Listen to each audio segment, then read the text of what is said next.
Welcome to this special edition of Cronkite News. I'm Izzy Greenblatt. Thanks for joining us. Our Phoenix Sports Bureau covers teams and trends across Arizona and brings us the stories of athletes who call our state home. Tonight, a look back at some of our top sports stories highlighted here on Cronkite News. U.S. Attorney General Jeff Sessions continues to defend President Donald Trump's decision to roll back an Obama-era immigration executive order known as DACA, or Deferred Action for Childhood Arrivals. Reporter Tyler Paley met a local boxer whose life could be turned upside down by the president's decision. Inside the ring, tranquility, comfort, focus. But outside, a world of uncertainty and a fear of what tomorrow could hold. Not just for one, but for many. I know the consequences is not just for me, it's for my entire family. You know, it's for my girlfriend, for my stepson, for my baby that's on his way. I feel like this is the place I can give my children the best future, just like my parents were able to give me the best opportunities I could ever ask for. Alexi Zazueta arrived in the United States in 1996, brought to Arizona by his parents from Sinaloa, Mexico. The Zazuetas were undocumented, just like 325,000 other community members currently in Arizona. We will build a great wall along the southern border. Now, the Trump administration is promising to take action on undocumented immigrants. That includes so-called dreamers, or people like Alexis, who are enrolled in Deferred Action for Childhood Arrivals, known more commonly as DACA. DACA is what is called a prosecutorial discretion action. President Obama took action on his own because he was frustrated that Congress could not come together to come up with a solution for children that had been brought here really when they were young and didn't know what was happening. Alexis arrived in Arizona when he was just 1 year old. I didn't even know much about, being an illegal immigrant. I saw myself the same as all my classmates. In middle school, Alexis got his first taste of what ultimately would become his life's passion. I remember one day when I was 12, I went to the swap meet with my dad. And I saw a pair of boxing gloves. I asked him, Dad, can I get some of those pairs of boxing gloves? I think they were probably like $10, and he bought me 2 pairs so I could find my brother. And with that, he instantly fell in love with the sport. When he first started boxing, I couldn't even look at him. I was so afraid for him. But his coach told me it was important for me to be there. I remember the first day walking in, seeing the rings on the side, the boxing bags here, all the fighters just hitting pads, sparring. I was like, wow, it was like something out of a movie, I used to believe that only rich kids used to box, At 17, Zazueta's amateur career was taking off. He made it past the Golden Glove State Tournament with ease. Then came the regional tournament in Las Vegas, where he represented Arizona, New Mexico, Utah, and Nevada. Another victory meant a bid to the national tournament. I remember training so hard for that fight. Waking up super early to go run, get my workout in. Going home, getting ready for school. Right after school, go to the gym. Right after the gym, go to my strength and conditioning. Every day it was a routine. Boom, boom, boom, for like 2 months. He says he was more prepared than ever for that fight, a contest that could have made Alexis Zazueta a household name in amateur boxing. But at weigh-ins, that dream came crashing down when he presented tournament officials with his boxing documentation. And they checked it. It said U.S. citizen, and it had it checked off no. U.S. citizenship was a requirement to compete in the Golden Gloves tournament, a qualification Zazueta admitted he knew going in. He was disqualified from competition, and on his way back home, he didn't talk to a single person. That's when it hit me. I have no business in this amateur's career anymore. I'm ready to go pro. His first professional match was in November 2013, and in the 4 years since, he's undefeated at 9-0 with 5 knockouts. For Zazueta, it's his family that keeps him going. The 22-year-old not only has his parents and 4 siblings, but he's the breadwinner for a family of his own. He has an 8-year-old stepson named Daniel, and his girlfriend Paula is pregnant with their first child. It's making him more responsible because he knows what he's facing, you know? I'm the head of my family. You know, I gotta always find a way to, just like my dad did, find a way to succeed. I gotta do that now to my family. Zazueta says he's never been in better shape. His family is healthy and he has a baby on the way.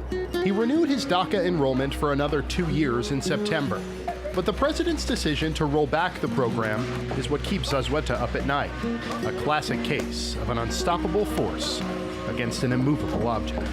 There's always a way for anything, despite your circumstances. There's always a way to succeed. You just gotta be patient and look for it. Give me your tired, your poor, your huddled masses, yearning to breathe free. The 13 words engraved on the Statue of Liberty. Words that inspire human beings from around the globe to sacrifice everything for the opportunity of something. And words that give dreamers like Zazueta a glimmer of hope in a world of uncertainty. According to California's insurance commissioner, estimates of the damage caused by the wildfires in Northern California are currently over $1 billion. Grand Canyon University's men's basketball team is trying to do its part to help support the victims of the fires. Reporter Ryan Curry is live at GCU with the latest on their charity efforts. Ryan? The NCAA recently allowed each university to play one college basketball game for charity. Now, GCU announced this week that its men's basketball team will travel north to play the Nevada Wolfpack this Sunday in Reno, with proceeds benefiting the Northern California wildfire victims. And for some of the members on the Lopes, this game is very personal. My family hasn't been evacuated, but my little brothers and sisters had to be told to miss school, and everybody had to stay in the house. GCU guard Demaria Milstead is a native of Oakland, California, about 50 miles south of Napa Valley, where the wildfires first started. When he first heard about the fires, he immediately checked on his family. I was shocked. First thing I did was call my parents, see if they was okay. I didn't really know where the fire was at, so I was shocked, but I was also praying for the people who got affected by these things. I know schools got shut down, schools got burnt up, so it was a real sad moment. The wildfires in Northern California have burned over 200,000 acres and left 41 people dead. The smoke from the fire made its way to the San Francisco Bay Area, causing alarm for GCU guard Oscar Frere, whose mother works at Chabot College in Hayward, a few miles south of Oakland. My mom FaceTimed me the other day, and she was like, because she works at a community college out there, it was right in the midst of the smoke, and it was terrible, it was ridiculous. The Lopes tip off their first season of NCAA postseason eligibility next month. But for now, Milstead is focused on what this game means off the court. We're ready to compete against other people, so we're just ready, but it does make us, think about things in life and things like that. But we just ready. We just glad we can participate in this cause. Admission to the game this weekend is $5, and all proceeds will benefit the North Bay Fire Relief Victims Fund. Live at Grand Canyon University, I'm Ryan Curry, Cronkite News. Despite some fans' displeasure with the collision of sports and politics that has exploded over the last few days, athletes across the world of sports are making their voices heard in response to President Trump's comments. Sky Merida joins us in the broadcast center with more. On Saturday, President Trump withdrew the customary White House invitation to the NBA champion Golden State Warriors after he said Warriors star Steph Curry was, quote, hesitating. Suns veteran Jared Dudley did not hold back his displeasure with the president and supported the actions of his NFL peers. Trump says a lot of crazy things, so, every week, stuff like that. So when it came to this, you saw players trying to take a stand, more so not even in defense of Colin Kaepernick, more going against Trump and what they stand for as a man and as a person. And you see some owners have come out and done that. But until we get to the point where you see majority of owners and the key players on each thing vocally saying it and condemning it, we're going to still have these problems going forward. Suns general manager Ryan McDonough said he applauds his players' right to speak out. Generally, we support them. We encourage them to speak out and speak their minds, and anything we can do to help or support, we'll continue to do that throughout the season. Athletes getting involved in social issues has turned off some fans who respond with some version of the phrase, stick to sports. But Arizona State sports history professor Victoria Jackson believes that that idea is hypocritical. We want you to entertain us. We don't want you to engage us. And if you share our values and you share the projects and ideas that we hold, sure, go ahead and do you. But if we disagree with your ideas, be quiet and stick to sports. Suns coach Earl Watson focused on athletes getting involved in the local community and bringing people together, saying, quote, "What goes on nationally is important, but at the same time, you have to do your part when you have a platform to give back." In the broadcast center, Sky Merida, Cronkite News. Today, Pat Tillman would have turned 41 years old. The football icon turned serviceman leaves a strong legacy after dying in Afghanistan 13 years ago. Reporter Ryan Curry checked in with some of the people who knew Pat Tillman best.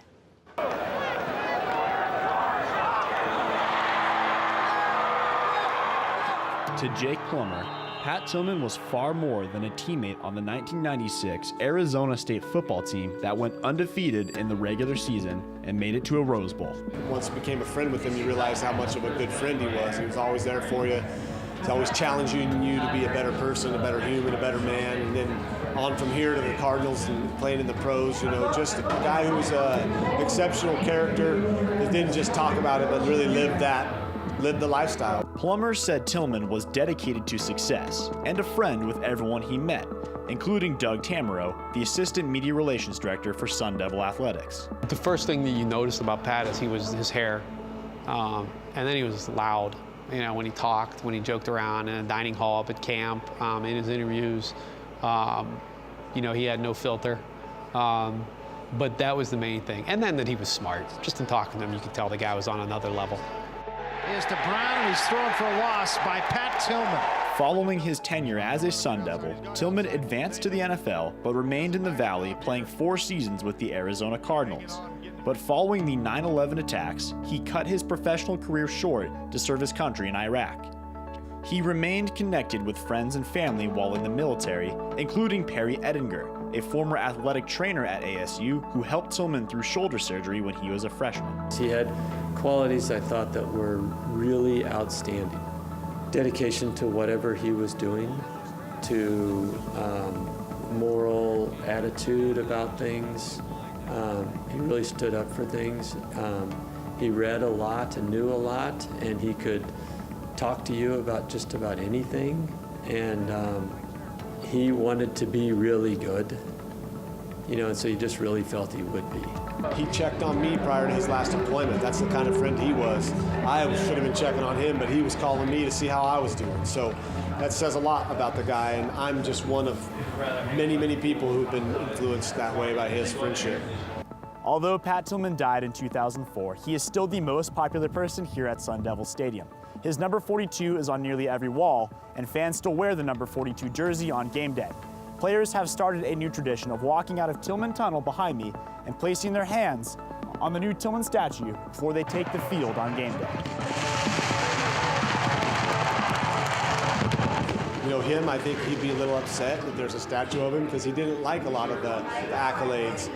He loved to be cheered and encouraged and feel that energy, but you know, I don't know if he would really love all the attention he's getting, but hey, what better person to focus on and tell your children about if you want to talk about what he did between the time he was born and the time he left us. You know, the guy accomplished a whole lot of stuff. Who would like a statue of himself? Not too many. Pat, I know, would appreciate and understand all the good that's come out of this 14 years later. You don't think of Arizona State without thinking of Pat Tillman. You know, you don't think of 42 and not think of Pat Tillman. And that was kind of the goal when we started, is we just didn't want people to ever forget all that he meant to us, because before he was USA, he was ASU. Following Tillman's death in 2004, the Pat Tillman Foundation approached Tamero and Edinger, asking them to help think of ways to honor their friend. They planned a 4.2-mile run in memory of his number 42 that was only projected to get 800 participants. Now the event maxes out at 28,000 runners. It's the power of Pat. I mean, if you really have to think about this. How many people, if the starting point is when you pass away, how many people have made the impact that Pat Tillman has made? Throws and it's intercepted. This is Pat Tillman.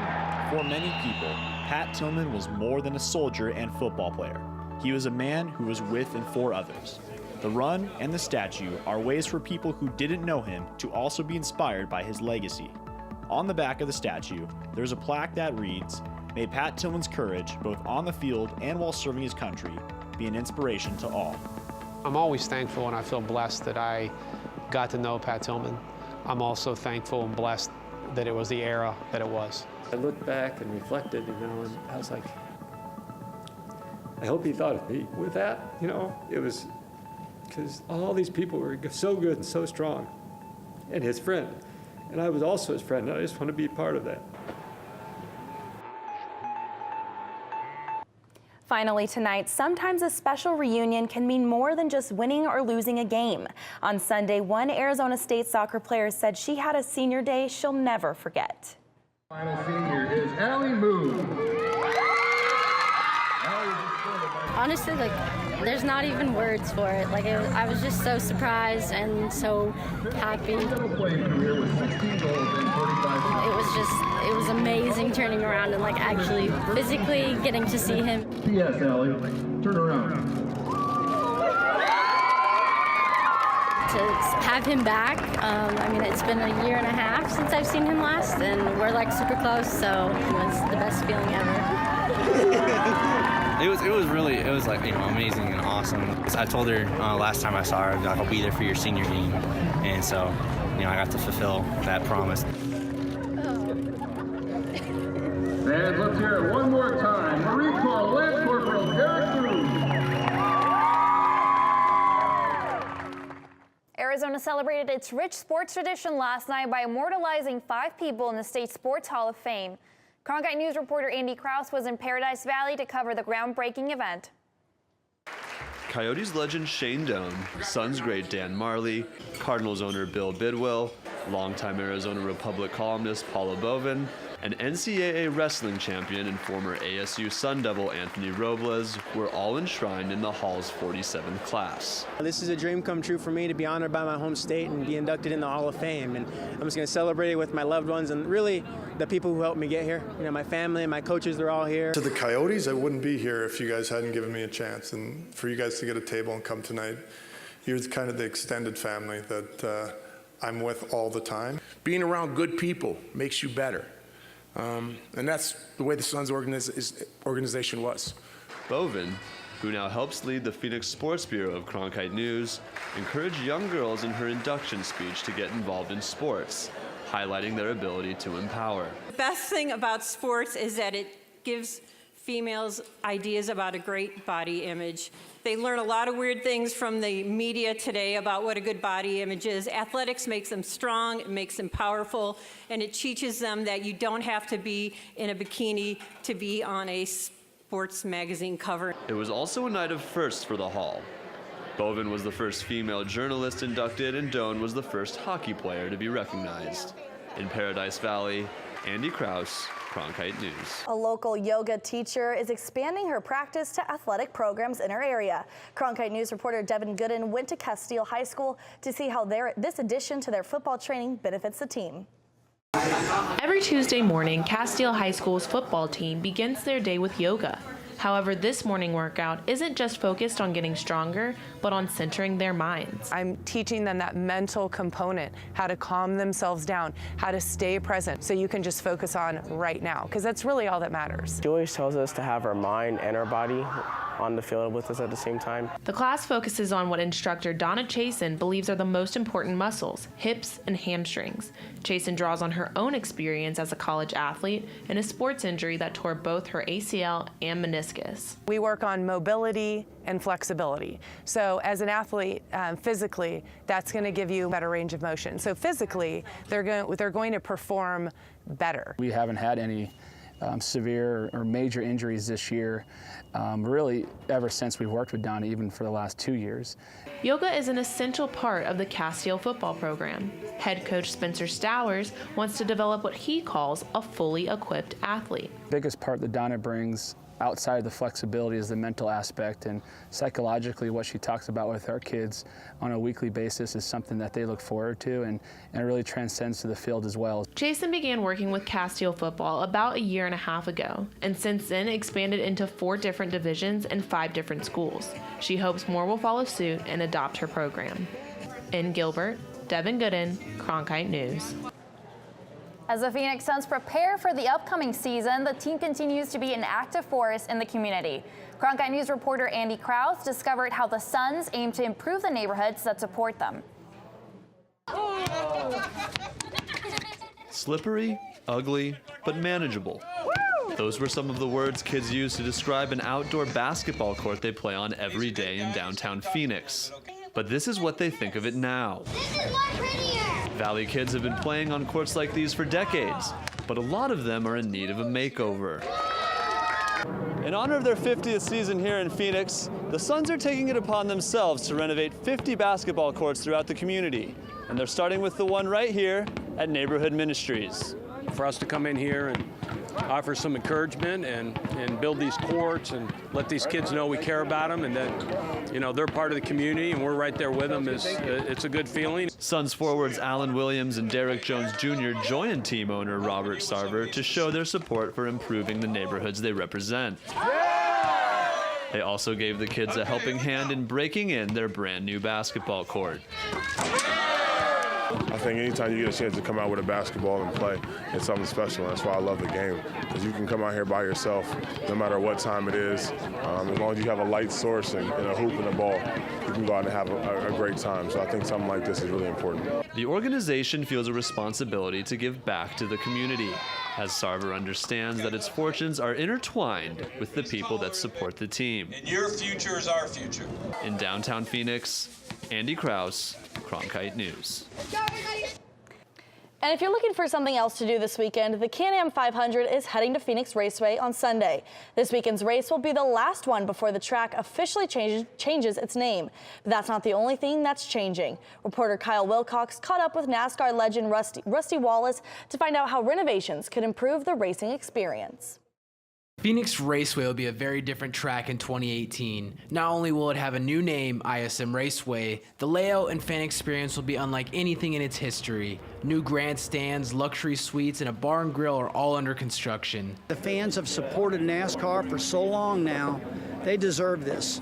And so this is going to be one of the most modern facilities in all of motor racing. One of the central parts of the renovation, an infield fan zone, will bring fans closer to the action and provide access to the driver garages. I like to say it's sort of like Disneyland meets NASCAR, and it'll really give the fans an opportunity to step behind the curtain, so to speak, and really see kind of an insider's view to what happens with the race teams. Avondale Mayor Kenneth Weiss is understandably excited about the improvements coming to the track that has called the city home for 53 years. A city of 83,000 people, the economic impact is huge, not just from the sales tax revenue, but again, you're going to have 3 races a year, and the NASCAR races are going to bring 100,000 people to the city each time. How do you get that exposure except for a Super Bowl? $178 million is what it costs for the redevelopment of Phoenix Raceway. The track has been under construction for several months now and is expected to be fully completed by November of 2018. The start-finish line will be moved into what is now Turn 2, which is also where the new grandstands are being built. The old grandstands along the straightaway will be demolished and pit road will also be shifted over. Wallace thinks the relocation of the start-finish line will require drivers to change their race plans, which he says can make for a more interesting race. Before you would set up that pass off of turn 4, you know, if you were late into it and you knew the start-finish line was coming at you just straight down there just a little bit. Now, with it wrapped around in the different part of the racetrack, it's going to be a different approach. Most of the heavy lifting on renovations like the infield fan zone, repositioning of pit road, and the new start-finish line will take place during the summer of 2018. In Avondale, Kyle Wilcox, Cronkite News. Finally tonight, the Phoenix Suns could use a little motivation after suffering the worst loss in franchise history last night to open the season. Meanwhile, the man behind the mask of the original Suns gorilla is on a different motivational mission. Reporter Sky Merida explains. Henry Rojas went from making a living where he rarely said a word to now being an inspirational speaker. Rojas, the original gorilla for the Phoenix Suns, transitioned from being an NBA mascot to becoming the chaplain of the Calvary Addiction Recovery Center in Phoenix, in a move that would seem unpredictable to many. But Rojas' journey to becoming the mascot was anything but predictable.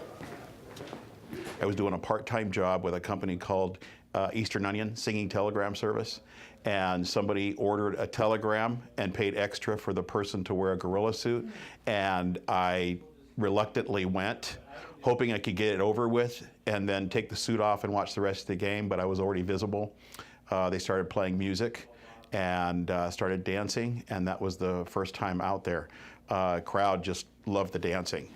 As the gorilla, Rojas brought cheer to NBA fans across the globe. Now as a speaker, Rojas talks to addicts, high school students, and others in need. And former Suns ball boy Ronnie Williams believes that it's the man beneath the mask that's truly changed people's lives for the better.